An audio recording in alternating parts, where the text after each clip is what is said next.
চট্টগ্রামের লোহাগাড়ায় যাত্রীবাহী বাসের সঙ্গে দুটি হাইএস মাইক্রোবাসের মুখোমুখি সংঘর্ষের ঘটনায় নিহত বেড়ে 10 জনে দাঁড়িয়েছে। তাদের মধ্যে ঘটনাস্থলে 7 জন এবং হাসপাতালে নেওয়ার পর 3 জন মারা যান। বুধবার সকাল 7টার দিকে চট্টগ্রাম কক্সবাজার মহাসড়কের উপজেলার চুন্তি জাঙ্গালিয়া মাজার গেট এলাকায় এই দুর্ঘটনা ঘটে। লোহাগাড়া থানার ইন্সপেক্টর মোহাম্মদ জাহিদ এই তথ্য নিশ্চিত করে বলেন, আহত 6 জনকে উদ্ধার করে চট্টগ্রাম মেডিকেল কলেজ হাসপাতালে পাঠানো হয়েছিল। সেখানে 3 জন মারা গেছেন, তবে তাৎক্ষণিকভাবে হতাহতদের নাম পরিচয় জানাতে পারেননি তিনি।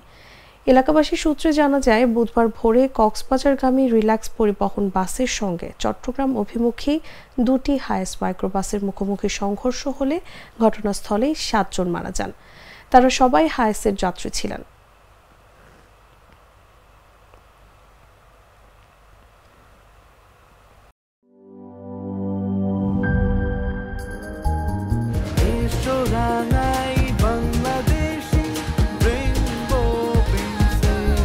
রেইনবো পেইন্টস, ছড়াও জীবনের রং।